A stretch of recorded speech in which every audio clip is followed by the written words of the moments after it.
Yeah. When you said game, is this like for your son, a game? No, I still play baseball, Oh, cool. not softball, but baseball. So yeah, it's a men's senior league, and yeah, each play in two different divisions. So it's a round or give or take about 50 games in the summer. But today we're not playing. The weather is not allowing that to happen. How long? So you grew up playing baseball too? I grew up, and then in high school I hurt my arm, so I didn't play anymore. And then when I was turning my business around, I started creating goals to keep me, inspired and motivated. And one year in 2008 or nine, I created a goal to go to Detroit Tigers face fantasy baseball camp down in Florida. And we hit the goal, and I went, fell back in love with the sport, started playing locally in 2010, and have been playing ever since. Oh, what position do you play? Well, at this stage, when I was younger, I played a lot of first base because there were older guys who could, but younger guys who could still run and play. As I've gotten older and guys have gotten more broken down, I now play the outfield or third base because I can still move. Oh, so you're still quick and Yeah, fast and yeah. I think in the average per year about 15 stolen bases. oh wow, So yeah, I'll still run. very nice. Who's your favorite baseball player? Gosh, it's such a you'd think it'd be an easy question, right? Oh, what's the greatest day of your business life? And it's kind of like asking who your favorite child is. I love them all. I just love them differently. And I've met so many. I've been blessed. I've met so many baseball players. I mean, I'm 54. I started collecting autographs and baseball cards when I was 12, and I still have pretty much all of my stuff. So if you see like the background, like, this is not a screen. This is like there's like 300 baseballs back there. Wow. Um, so I'd say probably just my favorite player of all time is former Detroit Tiger catcher Lance Parrish from the '84 World Series team. Met him numerous times. We just love watching him play as a kid, but he's just genuinely nice. Hmm. Like they say, don't meet your heroes because they'll disappoint you. And I've had that happen with some guys, but Lance exceeded my already high expectations. Well, I've never heard of Lance Parrish, but Okay, I wasn't that World Series in 1984 for the Detroit Tigers. That was well before my time a little bit. I was looking at you. I'm kind of guessing the same thing. Yeah, I was born in 1991. You're the Yeah. same age as my son. He was born in '91. Oh, cool. Okay. Nice. I have not seen very too many very well, no, I have seen successful Tigers teams in 2006, 2012, Yeah, but not a World Series yet. Hopefully. no. Hopefully one day. I'm not guessing anytime soon, but yeah. Yeah. If you just take a look at the poor, when entrepreneurship, when you're Mike Ilitch and you're starting a business, or first generation is usually much more aggressive than second gen. Let's think about it like wealth creation versus wealth preservation. Ilitch was about wealth creation. Then he was like, I'm going to die someday and I'm going to spend my money to make this baseball team, make this hockey team successful. Whereas kid is like, well, we got to make sure we're fiscally responsible. And it's just a different mindset. I can And totally see that. Yeah. yeah. Well, So it's kind of like, if you like football, it's like, oh, well, I find second generations are often playing prevent defense, not trying to score more touchdowns. yeah. Yep. I totally get what you're saying. You're playing not to lose, you're not Right. playing to Not win. playing to win, Yeah. 100%. Yeah. And if you look, I mean, businesses have such a high failure rate as it is. Like, I saw something recently, like where it's somewhere between 75 and 82% of companies that start aren't going to make it. Hmm. Then you take a look at second generation and third generation failures, it exceeds 90%. Oh, wow. Okay. Yeah. Really quick, Todd, before we continue, because I actually did start recording. I just like doing these rolling Oh, introductions. sure. That's completely cool. But really quick, everybody. Hi, my name is Chris. This is Chee-Tash, and today joined by a very special guest, Mr. Todd Palmer, author of From Suck to Success. Todd, thank you very much for doing this. I really, really appreciate it. Chris, my pleasure. Thank you for inviting me to your show. Really quick, Todd, can you give just like a brief introduction on yourself and the book that you wrote? Sure. Um, I was president and founder of a company in Metro Detroit named Diversified Industrial Staffing, and I owned that business for 24 years. Um, During that time, I had a lot of highs and lows as an entrepreneur CEO. In you know, 2006, the business was in really bad shape due to my deficiencies as a leader. I am the cause of and the solution to all of my problems. And the bank decided they were going to no longer work with staffing companies. We didn't fit their risk, what's called a risk portfolio. And they wanted to be paid back. We owed them about $600,000. We saw our revenue was declining. We had a big client here in Metro Detroit go bankrupt and owing us over $250,000. And we were, on paper, we were bankrupt, and I just didn't know it. I didn't have enough financial literacy at the time. So the bank called, said, we're going to execute the personal guarantee, which is a personal guarantee I had signed, which means I pledged my house and all of my assets. And they said they were more than willing to go for all those assets to be satisfied in what we owed them. In that process, I became what is called clinically depressed. I did not get out of bed for 3 days after that conversation with the bank. And on day 3, I got up and I decided that I had not done my very best as a CEO. If I'm going to have to file personal bankruptcy, I'm going to go all in and I'm going to do my best to fix this business. And I spent money I did not have, and I hired my first coach. Fast forward 7 years later, we renegotiated the bank covenant. We satisfied the money. We paid it all back, no pennies or no discounts, 100% paid back. And with the help of my coach, retooling my business, we went from $600,000 in debt to making this list called the Inc. 5000, which are the 5,000 fastest growing small businesses in the United States, a Michigan record at the time 6 times. So that's kind of where we were sucking, being massively in debt. We became successful. And I exited that company 6 years ago. Now I coach 23 CEOs and C-level leaders around the globe. And I speak on entrepreneurship and talk about mindset. I call it the itty bitty shitty committee. It's the internal dialogue that holds us back that I went through. And that's kind of the genesis of the business, the genesis, a little bit of my leadership, and what I do today is coach these CEOs. Wow, very cool. Your story is incredible that you outline in the book. With your business, I wanted to ask you, did anything that was happening around that time, 2006, because the great financial crisis was kind of looming. Yep. I don't know if it was just starting or if it was still like around the corner. Did any of that have anything to do with, some of the troubles that you experienced? 100%. 100%. I don't know, by owning a staffing and recruiting company in the world of the finance people, bankers, Wall Street projectors, they look at certain categories, which again, this is all stuff I've learned post, not during. But in 2006, they were saying we're headed towards a massive recession. As I mentioned, my revenue was declining. So if you're not bringing on a contingent workforce, that means you probably don't have a lot of work, especially we did manufacturing staffing. And what I learned, unfortunately, almost too late, was that staffing companies are what's called leading economic indicator for recessions.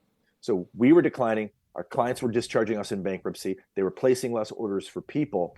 And we actually, staffing companies experience a recession typically about 12 to 18 months before other businesses. So that's why our bank decided they no longer wanted to work with our category. And we were in the storm much quicker than other sectors of the financial space. Okay. And now when I think of staffing, I think of is it the same thing as recruiting? Like when on LinkedIn, recruiters will reach out to me trying to fill certain positions with their company. Mm-hmm. Is that similar or is it a little different? No, it's very similar. It depends on what category you're in. And back in 2006, we weren't really using LinkedIn. We were doing different job boards. Monster was big at the time. I mean, the world has changed significantly. And when we figured out the turnaround piece of things, what we figured out is what we wanted to do is be more of a sports agent or a Hollywood agent versus filling job orders. Company would call you up, hey, I need 3 welders and 2 machinists. We would go out and seek them. What we decided to do, especially in down times, is when, Michigan's unemployment rate over a 2-year period went from about 4% to 15%, which meant there were a lot of people looking for jobs, not a lot of companies looking for people. So we decided to engage those displaced workers, create systems and inventories of those people, and start marketing them back to non-automotive manufacturers, aerospace, medical device, et cetera, because those skills could transfer. So we wanted to be ahead of that. And then we figured out Chicago needed machine repair people for food processing, and Houston needed a lot of welders, especially underwater welders for the oil derricks that sat in the Gulf Coast.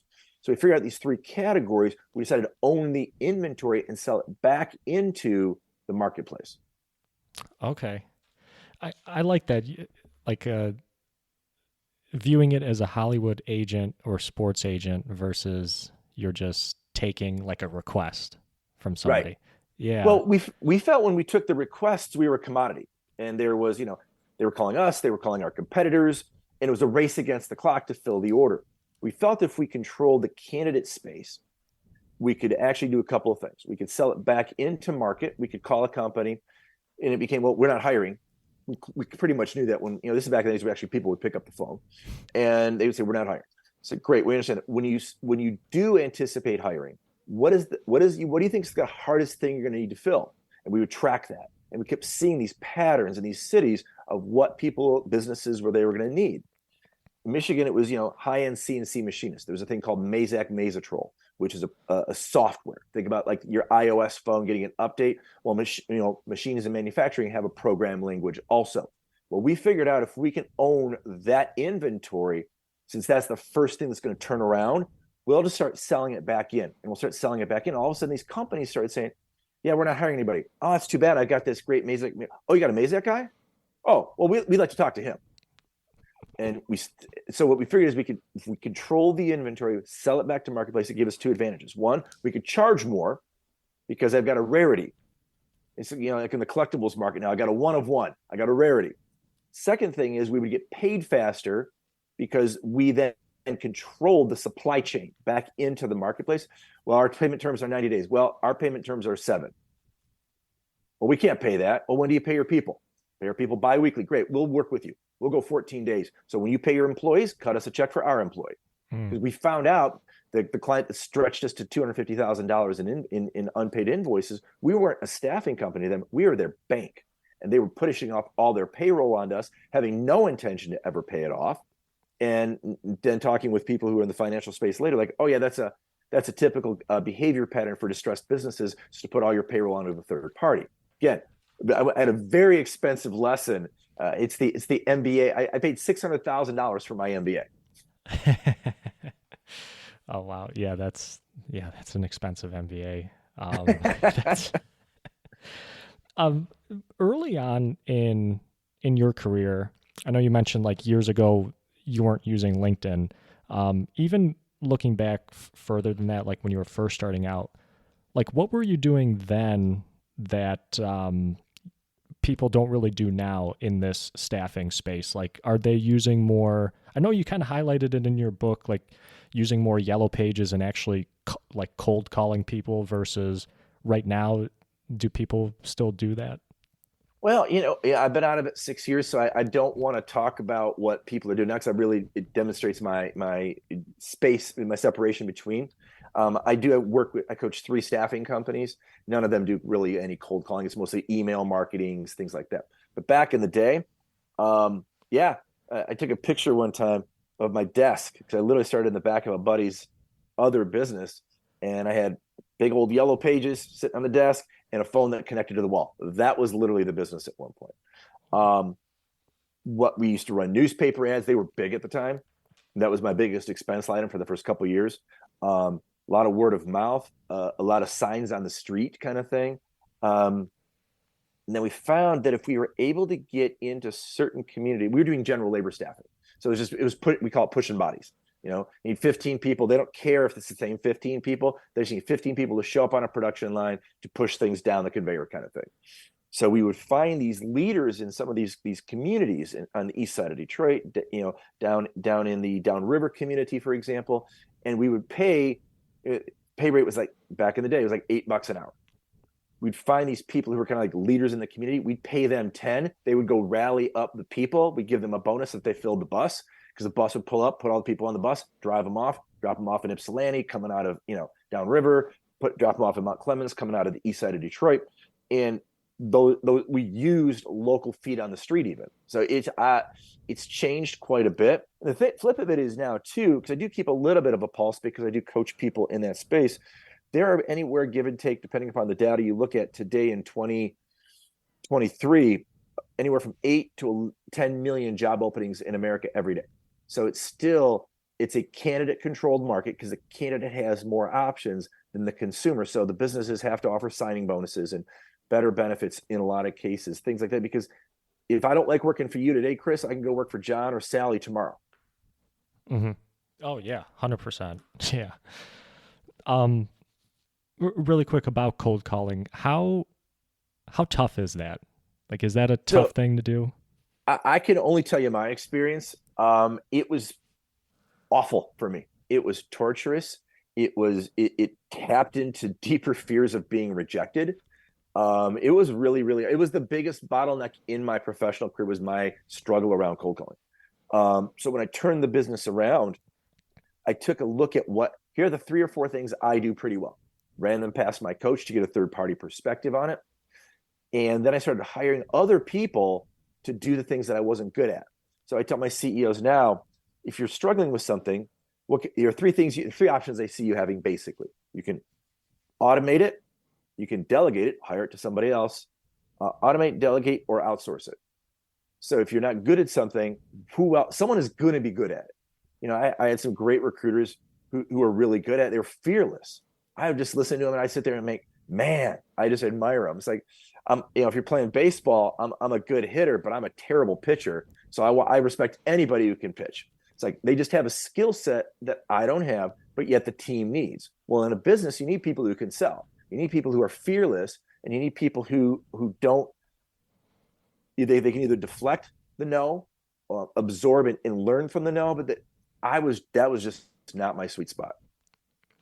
I've listened to a lot of different people talk about like sales and cold calling. One of the guys you might know, Grant Cardone. I've heard a lot of podcasts with him, and one thing that stands out that he said was he's always looking for no's. Like he wants to just bring them up, like out from underneath, the surface, because he wants to address them. And anything that, if there are like underlying, concerns, he doesn't want to just leave them like, unresolved. He wants people to like speak up. And so he actually like goes out and looks for them, which is, for me, I'm like, oh, I don't want to hear a no. Yeah. Oh, I was probably more like you. I just want to be liked, and I just want you to say yes. And the frustrating part for me is they would say no before they knew what I was offering. And if you back in the day, you drive past a manufacturing facility, write down the name of the address, ABC Manufacturing, 123 Main Street, Warren, Michigan, and we call them because they have a big sign saying "Help Wanted." So you need help. I have people who need jobs. How can we work together? And they say, no, we don't want to use recruiters. We don't do this. We don't do. Well, if what you're doing was working for you, you probably wouldn't have the Help Wanted sign. So what you're doing isn't working. Let me help you. And it would just be very, very frustrating in the space of you're saying no. You don't know what you're saying no to. And I used to find it just really insulting. Yeah, that's such a good point. That they don't even want to hear you out, like, to begin with, and that they don't even know what they're saying no to because they don't even want to hear you out. Yeah. Right. That's like just like a terrible feedback loop that is hard to, it seems like it would be hard to break. It is really hard to break. I used to have this cartoon that would sit on my desk, and it was just hand drawn from a sales magazine. And it's back in the medieval days. It's guys on a castle, and he's got people coming at him. They're shooting down at them, but he's shooting one bow and arrow. Behind, on the other side, is someone making a decision to not buy a machine gun because they just don't even want to hear the presentation. It's like, no, we don't need what you're selling. We don't need you. When in the imagery, clearly to defend the castle, you need a better weapon. But nope, it's just easier for us to say no. But when you look at it from a brain science perspective and a behavioral perspective, human beings are driven by negative bias. We're driven to say no. It keeps us, we think it keeps us safe. So if you're a buyer for a company, you're telling me no, because if you say yes to me and I let you down, that I'm not now a negative reflection of you to your superior, and that could potentially, in your mind, put your job at jeopardy. I just Yeah. didn't understand it at the time. Yeah. Oh, I that makes sense. Yeah. Um, with what you do today and like the industries that you work with, is there one industry that stands out that you primarily work with CEOs from like a particular industry, or is it like kind of a variety from all over? It's more the variety from all over. Um, what are the commonalities are the behaviors of the CEOs. A lot of my CEOs have used other coaches and had an unpleasant experience or an unsatisfying experience. They've used coaches that teach a process. There's a process called EOS, the Entrepreneurial Operating System. It's a great process, but it's a process to run your business. What I work with is a process to run your life, and your business is a part of it. And in the 23 people I work with, which is a pretty decent sized coaching group, and I talk to them every week, so it's a big time commitment for both parties. Um, we find that if they put an EOS process in and they don't use it, yet they expect their employees to use it, that's an interesting conversation. Do as I say, not as I do. Mm. And recognizing and realizing that, I had just put a new testimonial video on my website. We interviewed 9 of my clients, and we did a composite reel, and they all shared that they're basically lifelong learners. They met me when they were sick and tired of being sick and tired. They were like, this isn't, my life isn't working for me. My business isn't working for me. I'm working for my business. My business isn't working for me. Those kind of stories. But all 9 of them had different breakthrough value in the work we do together. So I'd say of the 23 of them, I treat them all the same way, 23 different ways. They're 23 different engagements. I use a lot of the same methodologies of reflective inquiry and things like that to help them get unstuck. And that's the other thing, is they're all stuck somewhere. If you've got too much money and too much time in Maslow's hierarchy of needs, and all your baseline needs are met, and you're spinning up in the zone of self-reflection and self-actualization, I can help you there. If you're down in fight or flight and fear, you don't feel safe in your business because of the bank calling your note or market declining, I can help you there. It's working with the mindset of the entrepreneur, and how does that practically apply to the output that they're stuck in and getting the life they don't want. Okay. And now with your book From Suck to Success, what was the story there, or how did you decide to write a book? What was the background? Great question. So the book took me 5 years and 8 revisions, and it continually. So the book that came out was very different than the book I started out with. Um, but I recognized and realized that, um, as I was transitioning from being an active CEO, and I knew my North Star was to go out and coach other people, and because it fills my why. I was blessed. I met Simon Sinek, God, 15 years ago, before he ever did his TED Talk or anything else. He helped me figure out my why, which is improve lives. Why I said I want to have the opportunity in the time I have left on this earth, because you never know what our time is going to be, to impact as many people as possible. So that was where I started. I want to have impact. Well, how can I impact people? I could appear on a podcast like yours. I could go speak from stage. I could coach my CEOs and everything in between, run workshops, what have you. But then it dawned on me that I'm only able to impact a small amount of the population because I'm coaching CEOs and C-level executives. If I write a book, someone can't afford to hire me as a coach, and I do understand that there's going to be some people who can't. Well, this book can be helpful to them, and it can make an impact. So I started working on it and writing it, and then the pandemic hit, and all of my speaking appearances got canceled. All of my travel was put down. So I had this massive amount of time available. So then I really started iterating and iterating and iterating and iterating. But at the end of the day, I ultimately wanted to figure out, what legacy do I want to leave on this planet? How many people can I impact with my stories? And how many people how many other people feel like they're stuck and suck and they want to get to success? And can I be potentially part of their change? So I really started to think about, how can I best serve others once I figured that out, versus the original iteration when I retired was these agencies wanted to hire me to go speak at their conferences, but I didn't have a book. And they're like, well, how do we know you're going to be any good? What takeaway value are you going to have? I'm like, okay. So I was working with my agent. She goes, you need to go write a book. So I was just going to write a book to be able to get on stage, which is very self-serving, versus when I put it out, it's like, how can I serve others? And if this book has value, and thankfully it became a bestseller, then abundance should come my way, which I'm blessed to say that it has. Yeah, no, and it's a very good book, and I feel like I got a lot of value That's from it. great. And one of the things early on in the book, I wanted to ask you because I think you asked this like what holds people back, and Mm-hmm. one of the things I feel like that holds me back is imposter syndrome, and Mm-hmm. just feeling like even though like I went to school and I have experience, whatever I have is just never enough. And Right. I'm always trying to improve and get better at things, but I just feel like I'm not as good as anybody else. Do you think is that like kind of one of the bigger things that hold people back? You and I are cut from the same cloth. It held me back for years, decades, literally decades. My version, and there's 5 different types of imposter syndrome. But my version was similar to yours. No matter whatever I do, it's never going to be good enough, and I have to be all things to all people all the time, kind of like in an oracle state, which puts such enormous pressure because there's none of us can be an oracle. Nobody knows everything.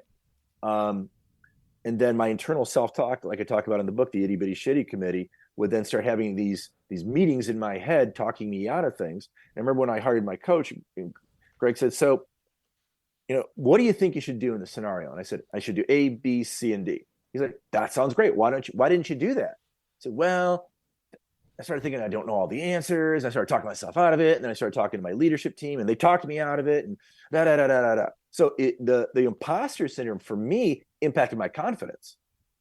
Now I still have some imposter syndrome on certain days. I don't want you to think it ever goes away, but now I was blessed to spend 10 years working with a neuroscientist by the name of Dr. Daniel Friedland, who wrote the foreword to my book before he passed away. And he helped me recognize I kept trying to solve my imposter. I just want it to go away. I want to address it, fix it, put it on a shelf, and never deal with it again. He's like, it doesn't work that way because you always will have it. But if it's screaming at you, how do we get it to go to a whisper? I said, oh, how do I do that? And he taught me these techniques of how to recognize it, work with it, because really imposter syndrome at its baseline, and that's why working with a brain scientist was so beneficial to me, because I was like, I don't need a Tony Robbins just talk nice to yourself speech, because that didn't work. It's like, how does this work and how do I work with it? And he said, your imposter syndrome sits in your amygdala, and in your amygdala, that's designed to keep you safe. That's a fight or flight part of your brain. You don't want to get eaten by dinosaurs and you don't want to get hit by a car. So it's designed to keep you safe. And that serves you well when you're an infant or a small child. Look both ways before crossing the street. Well, at that point, Danny and I had this breakthrough. I was about 40, 42. He's like, you've got this. Change your dialogue. Say that you have to engage your imposter syndrome, saying, Chris, okay, Chris, I'm afraid. I'm not going to be good enough. I'm not going to be good enough. I appreciate that. I know when you tell me I'm not going to be good enough, you're trying to keep me safe. Appreciate you for that. I, as a 32-year-old man, know how to keep myself safe. And if I happen to make a mistake, I know how to fix my problems, but thank you. So imagine, this is the analogy I give my clients. Your imposter syndrome is in the driver's seat of your car. You're in the passenger seat. Just switch seats. It's Mm. still going to be that backseat driver, but as it quiets, then move it to the back seat. It's still going to sit in the car. It just gets quieter, and you learn how to deal with it better. That stuff we're just never taught in homes, in schools. But once I learned how to do that and recognize that it's still going to be there, I have to engage it differently. It just opened up my life. Yeah, that I love that analogy that, I am in the driver's seat, or I should be in the driver's seat. Right. And if you're And not, somebody is, and that's your imposter syndrome. yeah, okay. That's really cool. Yeah, I like that analogy a lot. And yeah, I get this all the time in wherever I've worked. I've always had this, and maybe it's gotten a little bit better. And my girlfriend tells me this all the time. You're smart. Like, you know how to do these. And I'm a software developer, and Okay. you're smart. You know how to do these things. Like, just stop worrying. And I'm like, yeah, but I don't know. It's just so hard sometimes. I don't know. Yeah, and it's interesting because she's trying to support you, right? Hmm. She wants to build you up. If I were to talk to your girlfriend, because I do this a lot with my clients, because sometimes I have to talk to the spouse, significant others. I'll always say to them, said people want four things. So Chris wants only four things in life. You want others to see, hear, know, and accept you. When others see, hear, know, and accept us, we do the same for ourselves. So the quickest way she could do is pivot from being your champion cheerleader, which we love that you want to cheer me, is to being an empathetic listener. And there's a model for that where she validates you.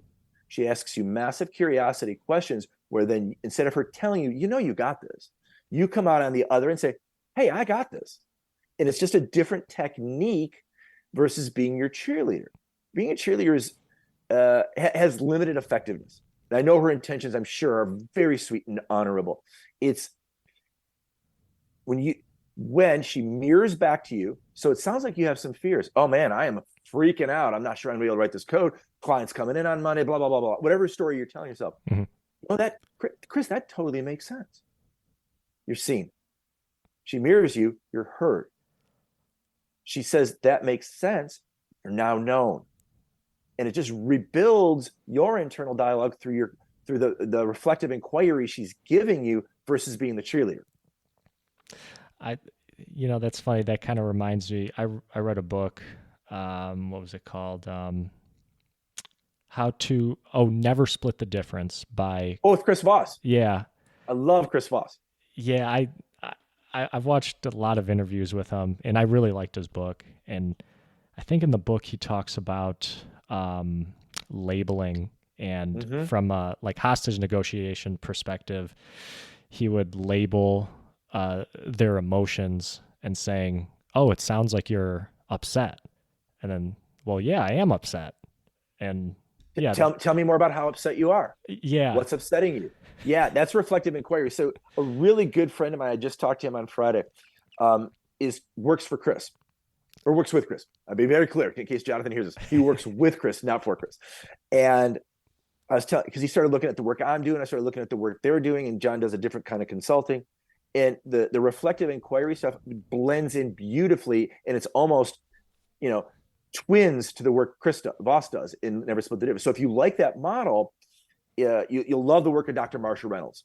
She's kind of the godmother of reflective inquiry, and you take the situations out. Whether you've got a stressful business situation or a life and death situation over in Afghanistan, the techniques are really similar. And I believe the story I tell myself is that is the way of the future for how human beings communicate. mm, Uh, Chris has really done a great job of putting the sex appeal and the sizzle with hostage negotiation and the CIA and clandestine. And I love his marketing is freaking amazing. Marsha's a little bit more holistic from a psychiatrist perspective, but the techniques are so similar, and they're both spot on. When we help people get unspooled of that knot in their brains and in their central nervous system, and they start working with us differently, your girlfriend can't fix your coding issue unless she's a coder, but she can help you fix your coding issue through reflective inquiry or the stuff they talk about in Never Split the Difference. I'm gonna write that down. That's gonna be a conversation her and I are gonna have later, maybe. I wish you Yeah, great luck with that. yeah. Well, so if your girlfriend is so curious, so you've got Chris Voss, Never Split the Difference. You got Marsha Reynolds, but there's also people out there named Harville Hendricks and John Gottman, and they teach that methodology in the couple space. Mm, So you got Voss on hostages, you got Marsha on coaching, and you got Hendricks and Gottman in the couple space. And in the couple space, it's called Imago, which is spelled IMAGO. So it's great for couples to learn how to communicate with each other, because I literally have never met. Now you're a little bit younger. Maybe you got an advantage that I don't have, but I've never met a couple that are great communicators, including me being part of that couple. It's not a technique we're taught in our households or at our school, high schools, colleges, or universities, but it's essential for human relationships. A hostage negotiator has a relationship with the hostage holder. A business person has a relationship with a customer or an employee. A couple has a relationship with one another. They're all relationships. Mm, yeah. Oh, this is good stuff. Pivoting a little bit, Todd. Now, I know earlier you had mentioned Simon Sinek, and Mm-hmm. I haven't read his book. I've heard of his book, Start with Why, Yes. and I know in your book, I think you talked a little bit about this, like finding your why, and how do people, how do you coach people to like find their like why or their purpose in life or business? That is probably the hardest thing to do. It took me 2 years to find mine. Um, it's it ties into the Japanese concept of ikigai, and there's a bunch of memes out there and a bunch of demonstrations, but it's basically three different circles that overlay and create a common overlap, and then that overlap is the why. It's what do you do well? What will people pay you for? And then totally blanking out on the third piece. But for me, helping my clients find their why is really challenging because they'll go to my purpose in life is my family. Okay, that sounds incredibly noble. The reality is your purpose can't be tied to a group or a person because that group or person could go away at any time. And actually, I learned that piece from a monk. His name is Don DePani. So I love hanging around with super smart people who have a lot more life experience or a lot more because I just get these little nuggets. And I did a whole presentation on my purpose. Don DePani and I were backstage afterwards. He goes, I really like what you do. He goes, but I think you're missing something. Would you mind if I share it? He goes, you're missing what will you sacrifice to go live your why? And that's a struggle a lot of clients have. So we have to pivot them away. First and foremost, your why can't be tied to a single group or a single person. Your why can't be your business. Your why can't be your family because they could go away. Second thing is, what are you willing to sacrifice to go live your why? The best example is I can give is my life. I love my work. I get excited. And your why should give you energy, not take your energy. I sometimes do have tough clients, but I still have a lot of energy. I sometimes get into a room and things aren't going well. I have to bring the room back. But it gives me energy. If it depletes my energy, I pay attention to that because it's not tied into my why. But to get from Detroit to Phoenix to give a workshop, what am I sacrificing? I'm sacrificing being at home. I'm sacrificing being away from the people I want to spend my time with. So I have an upfront crucial conversation with them. So they know that when I up my energy, I up my internal reserves by doing work that enriches me. When I get home, I'm going to be better than when I left. And I'm going to be able to be more present, more fully engaged in these relationships and in these conversations versus not doing that. But I'm willing to sacrifice being at home to go live my why. Clients really struggle with that. And they always want to know to live my why, what is the how? How do I get there? How do I do it? And then we throw in at the end of every chapter of my book is the active learning cycle. And at the end, they struggle doing the active learning cycle because it's an iterative loop. It's not A plus B equals C code. And so they will often make it honestly harder than it needs to be. Or the struggle becomes you want to make a group of CEOs cry, ask them two questions. What do you want? Why do you want it? You think, oh, that's crazy. I want to be rich. I want to be famous. I want to run a big company. I want to run a public company. I want to be able to have freedom and flexibility. It's usually the answers you get. That's what you want. You want to be a millionaire. No problem. Make you a millionaire tomorrow. Why do you want it? Well, because then I have freedom of choice. Great. Why does freedom of choice matter to you? I want to control my time. Why do you want to control your time? Ultimately, when you get to the root cause issue, they don't know why they want it. And that's where the pain exists. And that's where repair needs to take place. I love the CEO. I had a CEO do this to me one time. He's like, I want to be rich. He said this in front of his entire team. There's like 25 people in there. I want to be rich. They're like, we're not surprised. Why do you want to be rich? Well, I want the company to be so profitable that I can share abundance with my team. Smart move, gets everybody on the going towards the North Star. Why is that important to you? And he sat there and he started to cry. He goes, I grew up poor. I got hand-me-down clothes. I got shoes that didn't fit. I never want any child to ever feel that sense of shame and embarrassment. Wow. It changed the room. It changed the team. It changed how they saw this guy who 20 minutes earlier said, I want to be rich. Company took off like a rocket because now you've got 25 people going in one direction based upon a purpose. And it wasn't really being rich. It was being financially successful because we do great work for our clients. When we do great work for our clients, we get paid a fair amount. We get paid a fair wage, essentially. Mm-hmm. And I'm going to share that wage abundantly with you so none of your kids ever have to go through shame, guilt, and embarrassment like I did. And when he finally was vulnerable, Brene Brown 101, we lead with vulnerability, then others in the room got behind that. It became inspiring. Wow. Yeah, that's really powerful. And the word that you mentioned, iterative, that reminds me of in software development, we have the same thing where there's sprints that we plan, which are like about 2 weeks, and we try to get a work done in that sprint to then deploy changes to whatever app we're working on. So the app is never, it might like initially, like, a couple of years ago, it was deployed, people are using it, and that's great, but it's continuous development on that app, and we deploy, different versions every 2 weeks, to keep up with maintenance or any bugs that come up. So yeah, that's cool. I kind of tie it back to your spot on. I love tech companies. I've got 3 or 4 of them that I work with. Love them because this is just their shorthand for it. Fail forward, fail fast. Mm. And we iterate. I just got an iOS update on my phone yesterday. It fixed bugs. That means it was not working. And I got one CEO, he's totally embraced the work we do. And he refuses to call it failure. It's really learning. And I remember talking to Dr. Friedland about this years ago, because it was taught in the itty bitty shitty committee in the imposter center. And I said, all I am is a failure. I'm a failure. Well, one, I'm reprogramming my brain. My brain doesn't know the difference between what happened and what I tell it. So doesn't help me well. Number 2, he goes, Todd, failing is nothing more than a word in the dictionary. It doesn't exist. So tell me more. He goes, if you try something, you write a line of code, it doesn't work.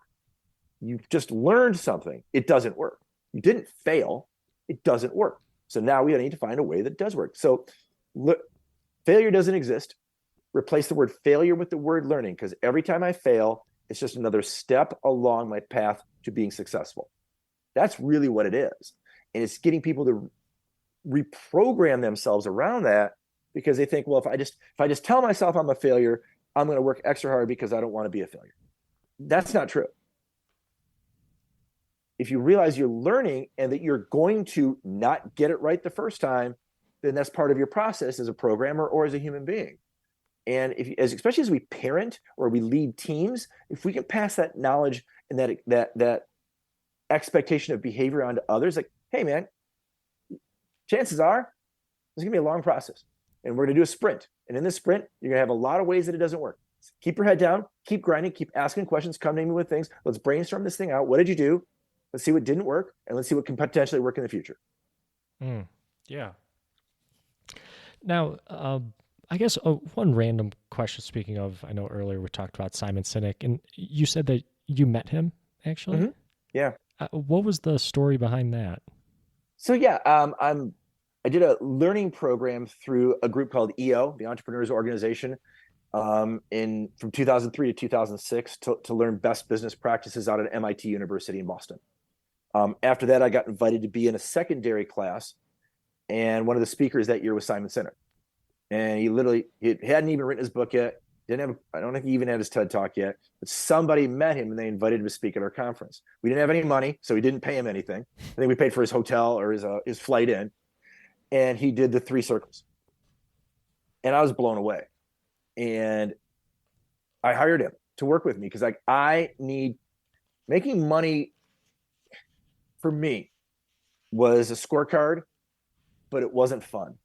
And it was at the time coming out of it, I just didn't know what I didn't know. And I said, there's got to be something more. And that's what I wanted a purpose. And there started coming all this stuff out about, core values. When I started my company in 1997, we have core values. We didn't know, no one talked about core values. Like you have a mission statement. Your mission statement is to conquer the world and whatever. But then the core value stuff started coming in. And then cynics, the why stuff started coming out. And it started shifting how we interacted as entrepreneurs with our business. And so this, every April, I go back to MIT, still in the group, see new speakers, get new ideas, because I'm never going to be done. I have lifelong learner disease. And so when I met Cynic, he was a quirky guy. He saw the world from such a different perspective. I was fascinated by that, not threatened by that. Great. I think he's a really great speaker. I think he charges like $200,000 for a speech now. Oh, wow. So he does really well. Personally, I found him to be like most creatives, a little socially uncomfortable at times. We're not like we don't keep in touch. We're not friends anymore. But I worked with him for like 2 years. Wow. Wow. Very cool. Yeah, I'm going to have to check out his book. I've heard a lot about it, but I haven't picked it up yet. Pivoting back to your book, you had this one concept that you wrote about ATV, being authentic, transparent, and vulnerable. I was wondering, can you talk a little bit about those three Oh, I'd concepts? love to. I'd love to. I found when I got into trouble in my business, I was not authentic, I was not transparent, and I wasn't vulnerable with my staff, and I wasn't honest with myself because I would put forward errors and I would put forward the impression of I'm in charge and I've got this under control. Well, all in the behind the scenes, the kitchen's burning and we're not having dinner tonight because I'm blowing everything up. So I think authenticity, transparency, and vulnerability, it creates when we are authentic as human beings with each other, we immediately create a connection. When we're transparent, and part of being transparent is to say, I don't have all the answers. What do you think? In my generation of leadership, it was called being a rugged individualist. It goes back to feeding your imposter syndrome. Well, if I am the oracle and I know all things about everything to everybody, then I'm essential and I'm needed, and that's all not true. It just doesn't work that way. But I think vulnerability is the most important thing in that model. When we lead with vulnerability, people cut us some slack. They will give us a break. Leading with vulnerability even looks like saying I'm sorry first.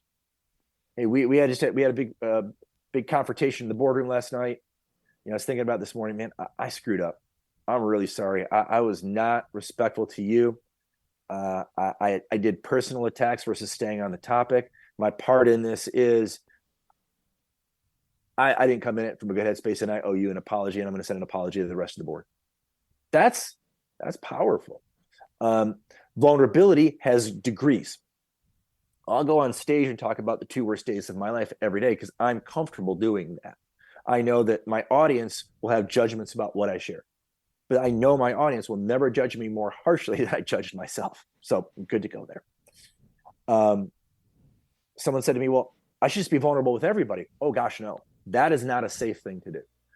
It's degrees of vulnerability, and you want to go deeper. You want to go deeper with your most trusted tribe.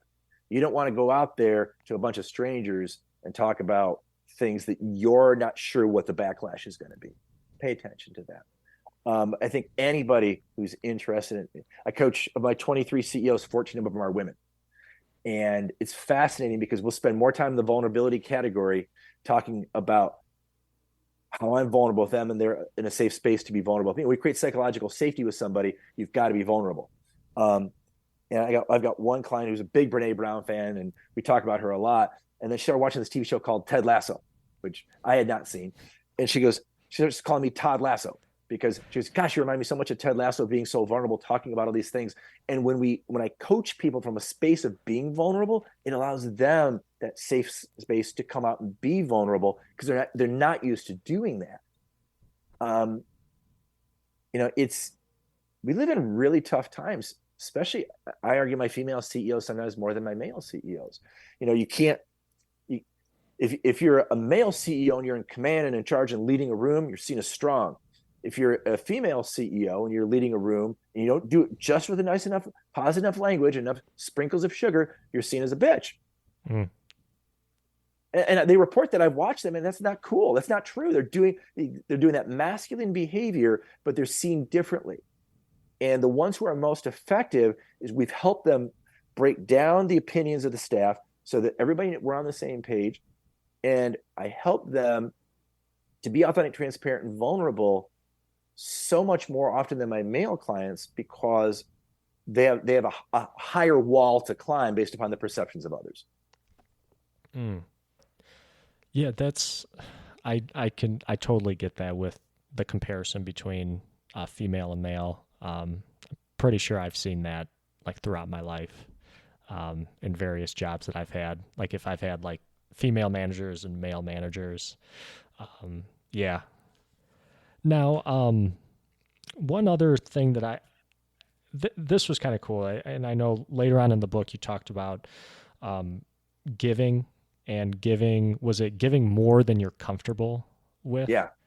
And it kind of reminded me of something. Well, that kind of I try to do with the podcast and the YouTube channel I have is just that content's for free, and anybody can watch it. I'm not putting like a barrier to it, and I know my parents they had a business, they had a bakery, and they would all the time we would go out to like food shows and give like free samples, Mm-hmm. to have people try out the products.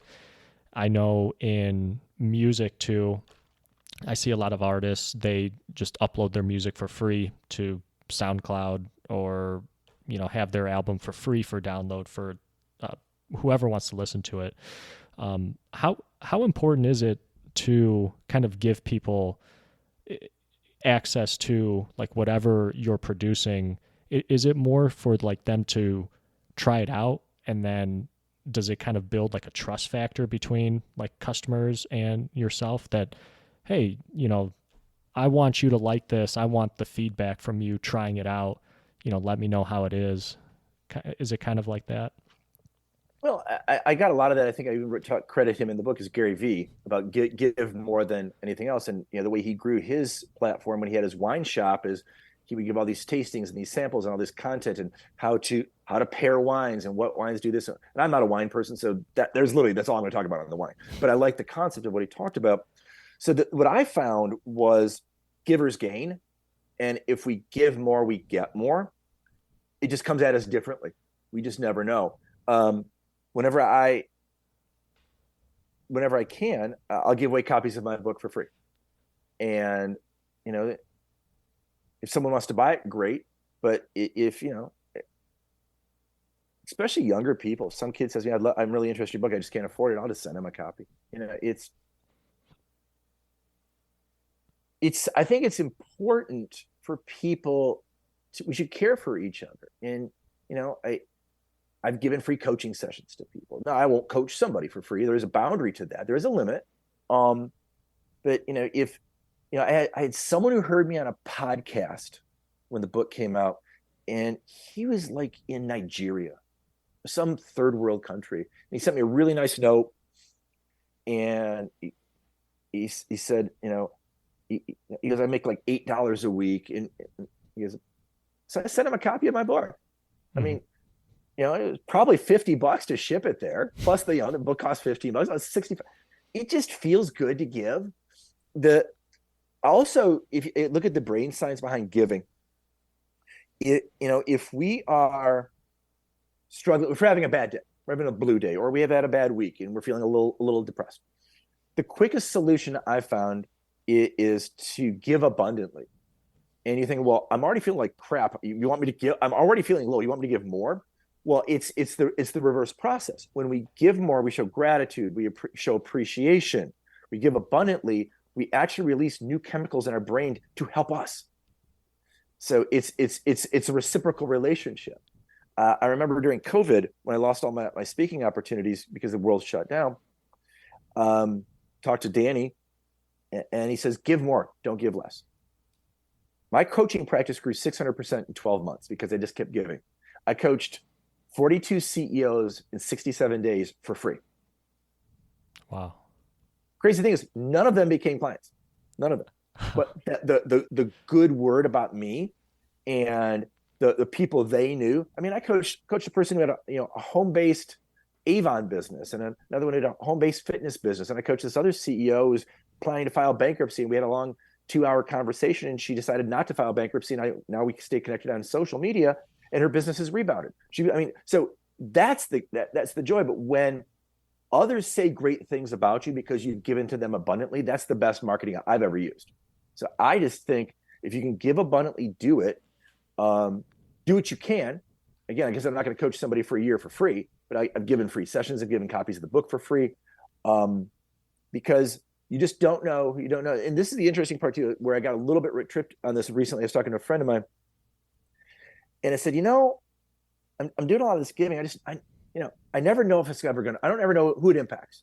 And he gave me this really great example. He's like, well, have you ever met so-and-so? I said, no. Because, well, I know you impacted him because he's my nephew. And he was house sitting at my house. Your book was on the coffee table, and he read it while he was house sitting. And he came back and he was like, oh, this book's amazing. And he goes, doesn't want to talk to me about my vacation. My wife and I come walking, and they're, hey, Chad, how are you? She's like, oh my God, I read this book while you were gone. He's holding the book up. Chad's never going to call you, but you've impacted his life. So don't always be looking for the immediate gratification. I'm like, point taken. Wow. Yeah. Wow. Very cool. Are there plans in your future to write another book? Great question. I have a framework done for a third book. I'm not sure. It's a lot of time and a lot of pieces. I'm blessed to be busy. I mean, the best thing that happened to get the book down is like iterated like 3 times during the pandemic to complete Suck to Success. I find that like I got stuck when I was writing the book. I'm writing a book about getting unstuck, and I got stuck. And I ended up hiring this great person named Sarah. She was a former editor for Outdoor Magazine. She used to work for Time Magazine.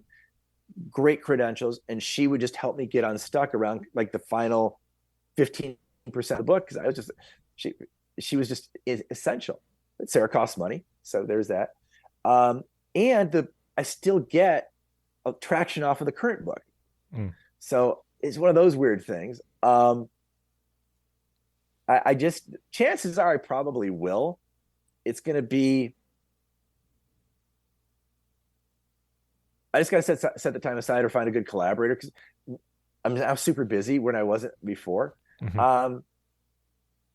But yeah, I think there's a lot to talk about around psychological safety. I think there's a lot to talk about around relationships in business and in personal, and how they coincide. Like we just did the example of, between what I do, what Chris Voss does, what Marshall Reynolds does, and what Gottman and Hendricks do around communication. Not a lot of that is talked about. I think coming out of COVID, the biggest thing I've seen is disconnection within families, communities, and business. So that's kind of the problem I'm looking to solve, is how do we create deeper connections? I guess I need someone like you, Chris, to challenge me to sit my butt down and start working on it. So I've got the outline done, and I just know it's going to take a little bit of time. Yeah. Well, if it comes out, when it comes out, I'll definitely be a customer. Oh, thank you. Yeah. For those who are interested, where's the best place to buy From Suck to Success? Is it Amazon or the website that you have for the book? Yeah. Well, so if you go to the website from sucktosuccess.com, you can get the first chapter for free, give abundantly. If you like what you read, then Amazon. Someone wrote me recently, hey, they wanted an autographed copy of the book. Well, you can't get that from Amazon, so send it to me and I'll sign it. As my son says, he's like, yeah, your book's $15 on Amazon. As soon as you sign it, it's now worth 12. It's like, gotta keep you humble, Dad. Gotta keep you humble. So that's a great place. You can go to my other website, extraordinaryadvisors.com, if you want to contact me. If you need a free hour of my time, again, give abundantly. Happy to do that as well. And are you on any social media, Facebook or Instagram, Twitter? Oh yeah. Yeah, I'm on Facebook. I primarily live on Facebook, LinkedIn, and Instagram. So yeah, people can connect with me there. Certainly. I know my Instagram handle is really easy. It's Todd Palmer, the number two, because some other Todd Palmer got Todd Palmer, and another Todd Palmer got Todd Palmer number one. And I was the first I was one of the first adopters of LinkedIn because I was a recruiter. So I had a problem with my LinkedIn account one time. I had to call customer service. And this guy was so excited to talk to me. I was like, he goes, "You were one of the first." I go, "The first what?" "You're one of the first 1 million people to sign up for LinkedIn." Wow. Oh, cool. It's like, what was it like? I'm like, what? He was just like, he was so excited. He must love working at LinkedIn. It's like, oh my gosh, we never hear from like you OGs. I'm like, yeah, well, yeah, I can't find my password or where the hell my problem was, right? But yeah, I think LinkedIn is a powerful tool. Mhm. It's it's interesting. I'm part of some Facebook communities, and they've been really interesting too, just on coaching and around leadership and things like that. So yeah, I feel that it's essential, especially for my generation, to be tied into some social media, because that's where I find if someone's interested in buying the book or hiring me as a coach, they'll research me on LinkedIn or Facebook or Instagram before they make a commitment. Okay. Well, Todd, this has been a great conversation. Oh, Chris, thank you so much. Yeah, thank you. I will include links to your book, your website. I can include links to your socials as well in the episode description when it comes out. Great. And just, yeah, no, thank you. I'm glad we could make this happen and connect. Thank you for reaching out. It was great to be with you. And everybody out there, thank you very much for listening. My name is Chris. This has been Chee-Tash. Take care, everybody.